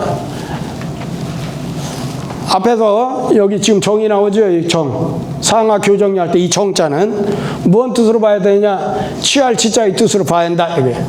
그러니 윗사람이 아랫사람에서 취하고, 여기 호자도 개사라고 그랬어요. 개사. 아랫사람이 윗사람에게서 취하는 것이다. 그것을 바로 정자로 본다고 말해요. 정이라고 하는 것은 윗사람이 아랫사람에 취하고 아랫사람이 윗사람에 취하기 때문에 말하기를 본문에서 교정이라고 하였다. 서로 간에 취하였다. 이렇게 말을 했다. 구구이는 나라가 위태한 것은 말하는, 여기 지금 구구이가 나오죠. 구구이. 여기 구구이. 구구이는 장차 시탈의 화가 있음을 말한다. 시하고 아랫사람이 윗사람을 찔러 죽이는 그런 탈취, 뺏는 거 말하는 거예요. 시하고 탈취하는 재앙이 있는 것을 말한다. 승은 탈승자지요. 그래서 승은 거수다. 수레의 수자니, 만승지국자는 만승의 나라라고 하는 것은 천자가 기내, 이건 경기기자지요. 경기는 뭐죠? 우리나라도 지금 경기도가 있잖아요. 경기도는 뭐예요? 천자, 여기서 말하는 천자가 직접 통치하는 땅을 기라고 그래. 나머지 땅은 누가 통치해요? 천자가 통치하지 않고 제후들이 통치하잖아요. 그건 기 땅이 아니에요. 그래서 천자가 직접 통치하는 기 땅이에요. 이건 천자가 직접 통치하는 기 안의 땅 일방이 천리예요. 그 말은 무슨 말이냐면, 정사각형으로 말하면 여기도 천리고 여기도 천리고 여기도 천리고 사방이 천리라는 뜻이에요. 사방이 천리. 그러니까 1000제곱미터라는 뜻이겠죠. 그런 것이고, 천자 기내가 땅이 일방이 천리에 출거 만승이요. 술에 만승을 낼 수 있어. 그 말은 무슨 말이에요? 기 땅에서 세금을 받아가지고, 그래서 여기 있는 천승을, 만승의 병력을 유지할 정도의 경제력을 갖는 그런 것을 만승지국이라고 한다고 말이에요. 천승지국은 천자의 공경이요. 천자의 공경이라는 건 천자가 봉해진 제후들을 말하는 거예요. 천자가 봉해진 제후들 공과 경이 체지, 이때 체자는 시급체자예요. 시급체. 시급이라는 건 뭐냐면 세금을 받는 땅을 시급이라고 그래요. 그런 시급 땅이 일방이 백리에 술에 천승을 낼 수 있는 땅이에요. 그러니 천승지국이라고 하는 것은 제후의 나라고, 만승은 천자고, 천승의 나라는 제후의 나라고, 백승의 가라고 하는 것은 제후의 대부인 것이다. 시는 시해야 할 시자라고 했죠. 아랫사람 윗사람을 죽이는 것. 시는 아랫사람이 윗사람을 죽이는 것이다. 죽일 살자. 염은 여기 불염이라고 할 때 이 염자예요. 염이라는 건 만족이라는 뜻이다. 만족스러워. 이게 불염이라고 하면 만족하지 못하다 그 말이에요. 그 말하되 신지어 군에 이 신하가 이 임금에 대해서 매번 10분에서 그 1분을 취하였으니 10분의 1을 취했다 그 말이에요. 매번 10분에서 그 1분을 취하였으니 10분의 1을 취하였으니 여기다위라 또한 이미 자 많을 따자 또한 이미 많다고 할 것인데, 만약 또 의리로서 뒤를 삼고 이름으로써 우선을 삼아 아, 의리 지킬 거 없어. 그거 생각할 거 없어. 우선 나만 이로우면 돼. 이렇게 한다면 그 임금을 시해해서 모두 그 사람에게서 빼앗지 아니하면 불시기근이 진탈지 그 임금을 시해서 다 그에게서 빼앗지 아니한다면 그 마음이 즐거이 있어 만족하다 여기지 아니할 것이다. 자, 그 다음 봅시다. 미유인이 유기친자이며 미유하면 아직 있지 아니해. 뭐가 없느냐? 인하면서 그 사람이 어진 사람이야. 인하면서 그 어버이를 유기할 자가 있지 아니해. 아, 옛날에 우리 그걸 봤잖아요. 뉴스에 봤더니 효도 관광 보낸다고 제주도 딱 부모 보내놓고 나서 부모를 모시고 가서 해놓고 아무것도 모르는 멍청한 부모, 약간 치매기가 있었던 모양이지. 그러니까 집을 혼자는 못 찾아가. 제주도에 딱 버리고 오는 게. 그러면 이제 그 양반들은 어떻게 돼? 굶어 죽거나 경찰서 가가지고 어떻게 그렇게 돼? 뉴스에 그런 거 옛날에 나오는데 요즘 안 나오대. 옛날에 거기 나왔잖아요. 이게 그거예요 지금. 사람이 어진 사람이 인하다고 하면서 그 어버이를 유기해 버려. 그러는 자는 있지 아니. 어진 마음이 있는 사람은 그 어버이를 절대 버리질 않아. 또 의롭다고 하면서 그 임금을 뒷전으로 놓는 사람이 있지 아니. 임금? 그 임금이 뭐예요? 임금하고 나하고는 상관없어요. 그 나한테는 우선사항이 아니야. 나한테 우선사항은 돈 버는 거, 나한테 이롭게 하는 거, 그거지. 임금하고 나하고는 상관없어. 이렇게 하지 않을 거란 말이에요. 의리가 있는 사람은 그 임금을 뒷전으로 놓지 않는단 말이에요. 의리가 있고 그 임금을 뒤로 할 사람이 있지 아니한 것이요. 자, 이것은 의리미상분리하사. 이것은 말한 거예요. 인의가 일찍이, 우리가 미상불이라는 말 많이 쓰죠. 우리 국어에서도 미상불 말 쓰잖아요. 미상불은 뭐예요? 일찍이 뭐뭐하지 않은 적이 없다. 미상불은 일찍이 뭐뭐하지 않은 적이 없다. 그런 뜻이에요. 그러니까 여기는 뭐예요? 인의가 일찍이 이롭지 아니한 적이 없는 것을 말씀하셨어. 임금님께서 이로움을 말씀하시는데 그것보다 인의가 있어요.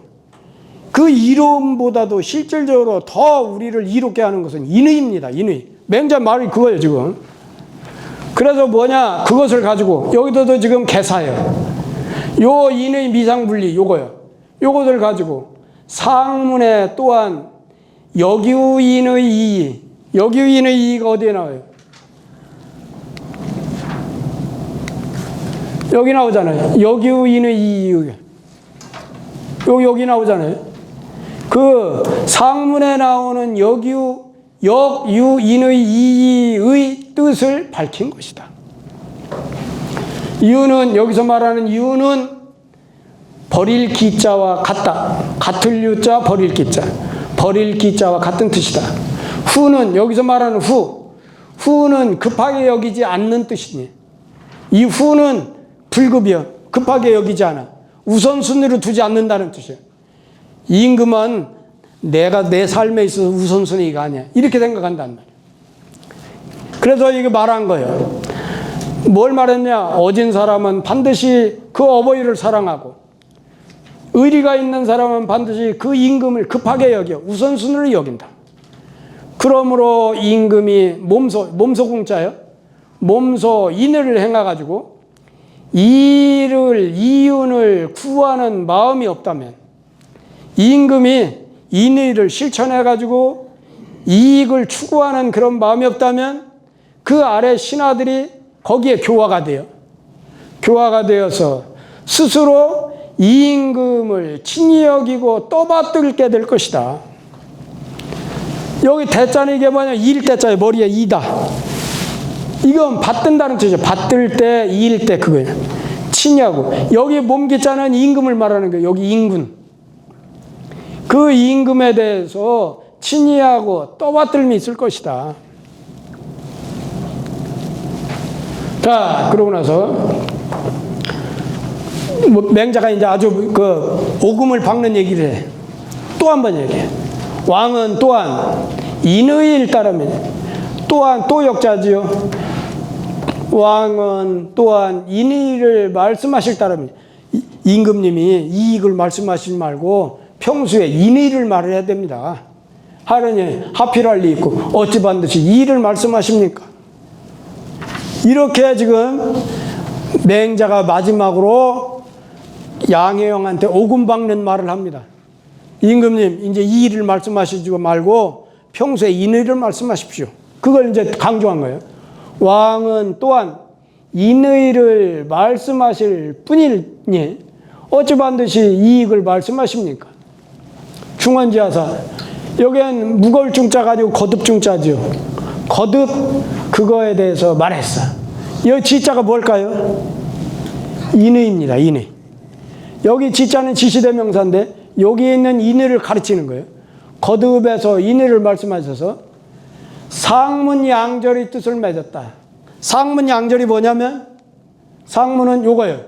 미의인이 유기친자이며 미의 후기친자여라. 상문 중에 양절 중에 밑에 절은 요거고 밑에 절은 요거고 위절은 뭐냐면 요거죠. 구의 후의 설리면 불타라인 불념이니라. 진실로 의를 뒤리고 하고 이익을 먼저 하게 된다면 빼앗지 아니하면 싫어하지 만족하지 않을 것입니다. 요거요 지금. 그것을 맺었단 말이에요. 결론을 맺었네. 이 장은 여기 지금 앞에서 말했던 맹자견 양양하신데 했던 여기까지 이 장은 인의는 사람 마음의 본디부터 있는 것에 뿌리를 받고 있어. 인의라고 하는 것은 인의는 사람 마음의 본디부터 있는 것에 뿌리를 받고 있으니 천리의 공정한 것, 천리의 공변된 것이요. 이심, 이로운 몸을 추구하는 마음, 이익을 추구하는 마음은 무라지 상형에서 생겨났어. 상형이라는 건 뭔 말이냐면 여기서 상형은 너는 너고 나는 나라는 뜻이에요. 서로 간의 형체를 말하는 거예요. 뭐냐면 현자 입장에서 보면 물아가 다 똑같다고 봐요. 물아가. 너나 나나 구별 없이 똑같았다고 여기는 마음은 인의의 마음이야. 너하고 나하고 구별 없이 모든 사람은 다 똑같다 생각하는 것은 인의의 마음이야. 근데 보통 그렇지 못한 성현이 아닌 사람들의 마음은 너는 너고 나는 나야. 내가 사는데 네가 뭐야? 내가 돈 벌어서 내 돈 벌어서 내가 사는데 이렇게 생각하는 것이 상형이다 그 말이야. 상형. 물라가 물자는 물건 물자인데 여기서는 나 아닌 다른 사람을 전부 물이라고 그래. 나 아닌 다른 사람을 전부 물이야. 물과 나의 서로 간의 형상에서 생겨난 것이 이심이야. 그러니까 모든 사람은 똑같다고 하는 그 마음을 갖고 있지 않는 거예요. 그러니 바로 그것은 사람 욕심의 사사로운 것이다. 천리를 따른다면 따를 순자예요. 그런데 여기서 이 순자하고 요 순자 다 따를 순자예요. 근데 뉘앙스가 뭐냐면 이 천리는 천리를 따르다 요때 따를 순자는 그냥 순리대로 따르는 거예요. 순리대로 따르는 거고 여기는 뭐냐면 딸려 들어가는 거예요. 이 순자는 순리대로 그냥 따라가는 거예요. 순리를 따르면 이익을 구하지 아니해도 스스로 이롭지 아니함이 없어. 순리를 따르면 이윤을 추구하지 않아요. 이로움을 추구하지 않은데도 이롭지 아니함이 없다. 항상 이롭고 인욕을 따른다면 사람 욕심을 따른다면 여기는 순리대로 따르는 거예요. 인욕을 따른다면 여기는 지금 뭐냐면 빠져 들어가는 거예요. 내가 이윤을 돈 벌어야지. 나를 이롭게 해야지. 그렇게 거기에 마저 매몰돼 가지고 거기에 딸려 들어가는 거예요. 그렇게 인욕을 따른다면 이익을 구하도 얻지 못해요. 이익을 구하는데도 그걸 얻지 못해요. 해로움이 그래서 이미 자기를 따르게 돼요. 그러니 이른바 호리지차 천리지문이 호리는 뭐냐면 호는 터로 고자고 리자는 이건 숫자 중에서 길이 단위 중에 가장 짧은 단위예요. 그러니까 호리지차라는 건 뭐냐면 처음에 호리지차 천리지모를 쉽게 말하면 이해하기 쉽게 말하면 요거예요. 이게 잘 안 지워지네. 자, 출발이 여기입니다. 요렇게 목적지가 여기요. 이쪽으로 이렇게 가면 처음 출발은 여기는 굉장히 호리요. 요 방향하고 요 방향의 출발점에서는 거의 붙어 있는 부분에서는 차이가 조금 있잖아요. 그러다가 시간이 경과해서 더 지나가게 되면 요 차이가 얼마나 되는 거예요. 천리도 모를 수가 있어요. 그 말은 무슨 말이냐면 인의를 추구하는 마음과 이익을 추구하는 마음이 처음 출발점은 같을 수가 있어요. 그게 호리지차예요. 작은 차이가 있는데 살고 살다 보면 인의를 추구하는 사람은 굉장히 높은 인격자가 돼 있고 이익을 추구하는 사람은 나중에 잘못되면 도둑놈도 되고 사기꾼도 되고 이렇게 될 수가 있잖아요. 그렇게 되는 것이 바로 호리지차 천리지무예요. 천리의 어긋남이라는 뜻이에요.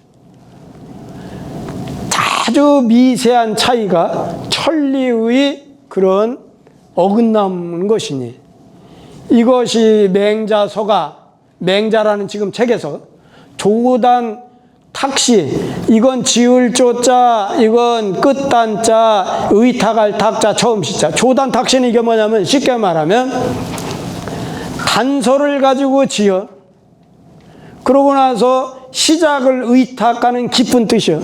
이 말은 무슨 말이냐면 맹자께서 처음 말할 때 양양호 얘기할 때 처음에는 양양의 말을 듣잖아요. 아이 노인장께서 이렇게 멀리 와가지고서나 불원천리하고 와가지고 그러니 우리나라를 이롭게 하면 있습니까? 그걸 가지고서는 처음에 인의를 막 얘기하잖아요. 그게 인의를 말하는 부분이 조단이에요. 처음에 단서를 만들어 인의라고 하는 단서를 만들었죠. 그러나서 처음 말할 때의 시작을 거기에 의탁하는 그런 깊은 뜻이에요. 여기서 말하는 소위는 그런 이유이다 이런 거예요. 그러니 맹자서가 조단 탁시하는 바의 깊은 뜻이니 배우는 사람은 마땅히 정밀할 정자 살필 자자 정밀하게 살피고 밝게 분별할 바니라. 배우는 사람은 맹자서에서 말하는 방식이 조단 탁시 방법이다. 맹자라는 책을 보면 맹자는 항상 작은 것을 작게 던져놔. 그러나 그것을 점점 더 확대해서 깊이 심도 있게 설명해 나가서 상대방을 설득시키는 방법을 쓰는 거예요. 처음부터 큰 걸 이렇게 던져놓으면 상대방은 어떻겠어요? 아이고 저 어려운 거, 저 무서운 거 이렇게 못 받아들인다고. 그러니까 처음 얘기할 때 미세하게 딱 던져놓는 거예요. 상대방한테 작은 거. 이거 별거 아닌데 한번 봐봐. 그래놓고 그걸 근거로 해서 점점점 키워가면서 얘기를 하는 거예요. 그렇게 상대방을 설득하는 방법이 조단 탁시라는 거예요. 조단 탁시. 이해가 됐나요? 네, 그 조단 탁시입니다. 그러니 학자들이 배우는 사람들은 그런 방법을 마땅히 정밀하게 살펴서 밝게 분별해서 봐야 한다. 그거예요. 자, 그 다음에 이제 태사공이 얘기했어. 태사공은 누구냐면 우리가 잘 아는 아까 사마천 사기를 쓴 사마천입니다. 태사공이 말했어. 여기는 그냥 쭉 읽고 나갑니다. 내가 맹자 책을 읽다가 양해왕이 어떻게 하면 우리나라를 이롭게 할 수 있습니까? 물은 것에 이르러서는 미상벌 일찍이 책을 듣고 탄식하지 아니한 적이 없었다. 아 슬프다. 이로움이라고 하는 것은 진실로 어지러움의 시작이니 혼란의 시작이니 공자께서는 이로움에 대해서 드물게 말씀하신 것은 항상 그 근원을 막은 것이다. 그러므로 공자께서 말씀하시기를 방어리 행이면 이로움에 이게 의지할 반자 여기서는 이로움에 의지해서 행한다면 그러면 원망이 많다 이렇게 하셨으니 천자로부터 서인에 이르기까지 이를 좋아하는 배단이 어떻게 다르겠느냐. 이것이 사마천의 사기에 써 있는 말이에요. 그러나서 송나라 때 정자는 말하기를 군자가 일찍이 이롭고자 아니하면 아니요. 군자라고 해서 이름을 추구하지 않으면 그러면 살 수가 없어. 이름을 추구해. 그렇지만 다만 오로지 이만을 가지고 마음을 삼으면 해로움이 있고 오직 인의직은 이로움을 추구하지 않는데도 일찍이 이롭지 아니한 적이 없다. 이 당시에 맹자 당시에 이 당시는 맹자 당시에 천하 사람들이 오직 이로움만을 추구했어. 그러고서는 다시 인의가 있는 줄을 알지 못하였다. 그러므로 맹자께서는 인의를 말씀하시고 이로움을 말씀하지 아니하셨으니 발본색원, 우리가 발본색원 얘기 많이 듣죠. 뿌리를 뽑고 물의 근원을 막아. 그래서 그 폐단을 막으셨으니 이것이 바로 성현의 마음이다. 오늘은 여기 했지만 여기 태사공부터는 다음 시간에 제가 오늘 시간이 없기 때문에 보충 설명합니다. 다시 태사공부터는 할 거예요. 그러고 나서 오늘 이제 첫 시간이니까 여기 지금 요 시도 하나 해야 하는데 요 시는 다음 시간에 하죠.